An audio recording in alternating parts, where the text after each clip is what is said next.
for any adoption mema obibia akwaba shonko ede ebatuma GHS so a case kapa any medina mamuni setuma de dane dai kase we are your #1 loyal and credible channel you ho edimamo abre any abrebiana and some eba sensu so ediane hu be hia say de ebeba besum yahwefo ama wo mo so adwinchebe mo fa ho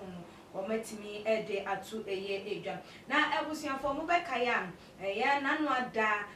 Miss Ball ekoko piemu ewo UTV United Showbiz na ye mame ye na Mama Brown wonom na eye host na wodi nsem to edwa efa ye fraudulent issue bia wodi nsem ekokoma aga traditional council for se wo mo enka na asem enfama no ye se me ye efiashwas nigga etete na brabo ne wonkro ne ba ema ensemwe ebebe ye buburuja ewo wo manyi emu na ebusuafo enede ya me ne wo ekasa video bi circulate ewo wo manyi emu atimu se ye ma menom ede eye ntoma ebi ebo eye koben ene bi so ede chese ye ntoma fufuo yi bi ene ne ebubo wo mu emu ebi enufo se bi egugu so ene wo mkuta nkosua create national ene wo mugina kwantempon eso ene chese wo mo eka eye ensem ewo so adoma ebu nkosua ehwie nsa ede egu eye efom na video no beto abonte na dodo na ase we die Miss Bell ena womo ede no anase Miss Bell ti ena womo sa na ebusuafo mo enkohwe video ne mbra ne ba ye beto aso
Ebusian say we dey wa wani akwa hunu eye ebi wa so ati eye ebi wa hu de ekono na eno na ye kobe ye gina ye nua ba Mezbel enchen ya ye ko hu se wo no so abe reacting to one more video no anase ga traditional women stormy street with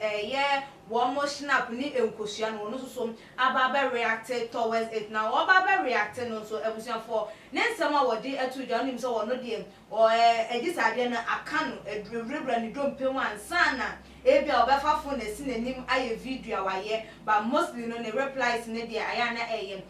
typing wonya typing wonya mfonyi bi ne wa caption bibi ewo enchen anase wote wono monene no atwero e de ababeto ne no na wodi ne nsema etuja na ebusia for ma me kwan na menkenkan emfa emam wo say wow, so my people can do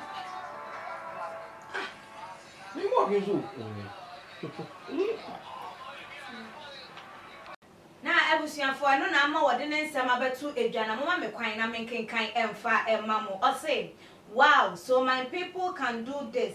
but couldn't even scare the energy drainer off my back. How can you curse me when you are the one with my money? The nose mask though. We ene eye nsema wodi etu eye edwa. A chese wutie ne nsem nu emu anase se wo mbetimi aye sei e de etia wo no. Nanso so ode ne nsem e ba ye ni de o mentimi anyi wojejefo na anase de wo otete no wo ma ne hai e wa brabo no mentimi anye bibia amfamfam na ne nyina mu krampo ni sika asanso ababa bedi eye wo mo eho na no na ebusiafo ensem we dodo na ese ene se de Mezbel wo ma ne mpaibo emu enye den pa se sa na edru dia ene na hu benya se wo behwe na wa hu wo bia je se ye nyame ni po so ono na bedina wo na obetwa fast na ama no because abosom ne wo mo nyoma na no so anya de se wo ginyami edi anase wo pa so bi ekọ ede ebetimi enya no entempa eso na ebusiafo wo share video yi ne Mezbel ne response to and someone babeto edwa ya then na won so betimi aka ede afam na ye kwan so a eno no se ga traditional women no ebe stormy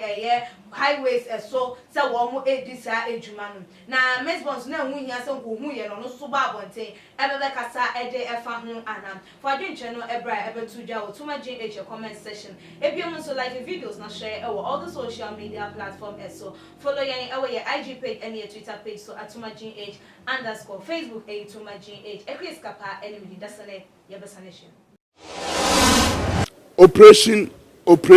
operation midiane amanse nsonoma ana amanse bofo bi amanse sunsum kese magiatum na unse ho ne ma yete sunsum sam atire sunsum ase se obi pese wotena o man Ghana ni wiase no hu se bibi free soro ba dia too much Ghana aji won sem hwe na abrabo be siwie abrabo be dane na obehu se mihia ne ntam ana misunya bi ntam a ka me pono na na mu ato na na mesafo ayira no ka me hu ne ntam ye kire wade ye ma hu sunsum mu nsam ye ma te de ba hwe na kanea bi aso ebe ji o nsam